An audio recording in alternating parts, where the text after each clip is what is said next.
Construction of Parliament building going according to plan. We are laying the foundation for our parliamentary system, which we expect to be a constant reminder of our entire history. Details to this story and more in the National Report.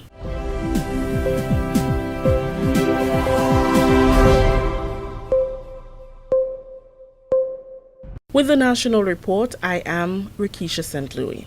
The first phase of construction of Grenada's state-of-the-art Parliament building could be completed by the end of this year.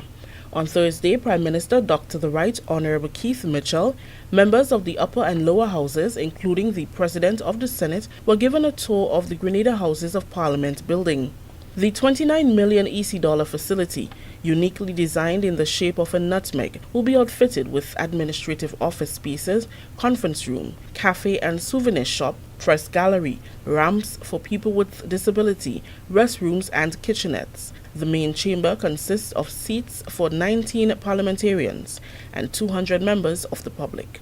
Prime Minister Dr. Keith Mitchell says he is pleased to be a part of a government that can lay the foundation for democracy through solid investments. We are laying the foundation for our parliamentary system, which we expect to be a constant reminder of our entire history. And I'm really moved by what I've seen today, and I believe the population as a whole, rank and file of our people, would love to come here and see this entire facility, particularly when it's finished in its entirety. I think they would be extremely impressed. Geoff Wilson of the United Nations Office for Project Services, UNOPS, told GIS the first phase of the Parliament building is on schedule for completion by the end of 2017, with the second phase expected to commence early 2018. The structure will be finished by the end of the year. Furniture and equipment is being purchased at the moment, and it will go in towards the end of the year, very early next year. Phase 2 is mostly external works, so the main access road, service road, car parking will go in now as part of Phase 1, so they will be in by the end of the year. Phase 2 is sort of peripheral work, so it's some of the landscaping, some additional equipment for inside. So we have the sort of fundamental ICT equipment, etc., will go in now. Some of the nice to have stuff would go in Phase 2. The project is part funded by grants from the governments of the United Mexican States and the United Arab Emirates and the government of Grenada. It has been constructed by Queen Design and Construction Company Limited. CARICOM, led by Chairman Prime Minister Dr. the Right Honourable Keith Mitchell, is undertaking a number of initiatives to assist the people in the islands affected by the powerful Hurricane Irma. Over the last few days, Dr. Mitchell has been in constant communication with the CARICOM Secretary General, Ambassador Erwin LaRocque, and the Executive Director of the Caribbean Disaster Emergency Management Agency, CDEMA, Mr. Ronald Jackson. Stemming from several discussions among the three officials in the last few days, a number of immediate steps have been taken so far by CARICOM through its Regional Intergovernmental Agency for Disaster Management to address the needs of the affected islands. Among the measures being undertaken, a rapid needs assessment team have been organized for ready deployment to Antigua, Anguilla and the British Virgin Islands. The teams include water and sanitation specialists, communications personnel, health, fisheries and agriculture specialists. CDEMA has a support team stationed in Jamaica to immediately support the needs of the Bahamas, Turks and Caicos and Haiti should those islands be hit by Irma. The agency has also mobilized the military personnel for deployment to affected islands and is in communication with Barbados, Guyana and Trinidad for additional military support and deployment as necessary to the affected islands. This is the National Report. More news after the break.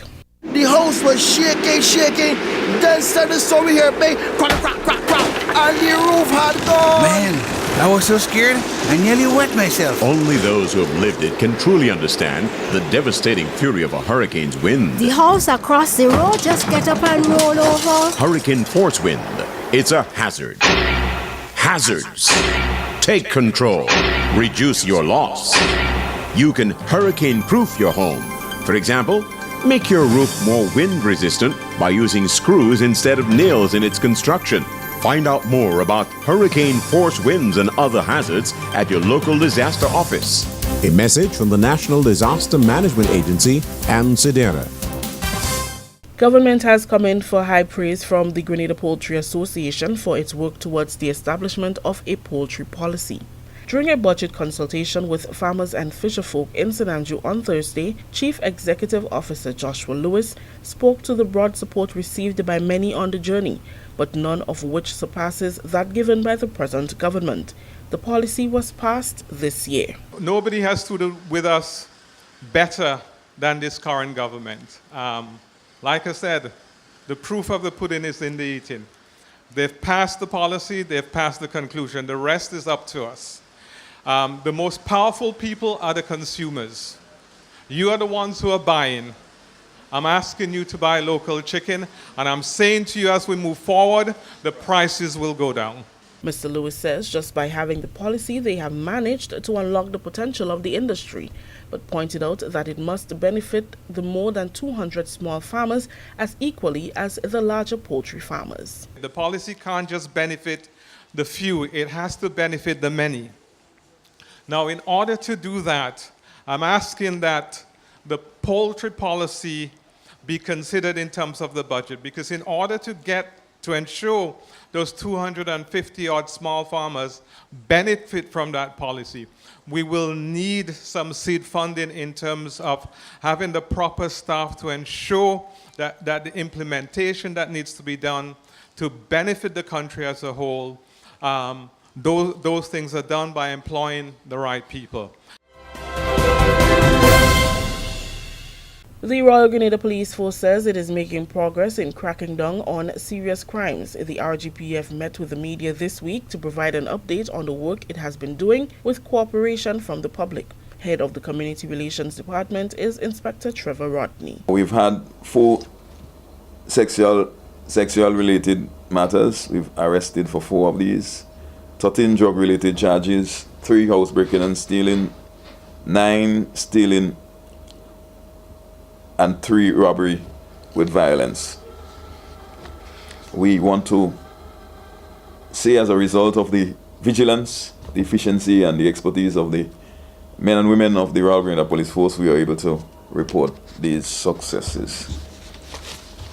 We've had the following persons charged with the offenses of robbery with violence, possession of firearm and ammunition, possession of controlled drug, to wit cannabis, and possession with intent.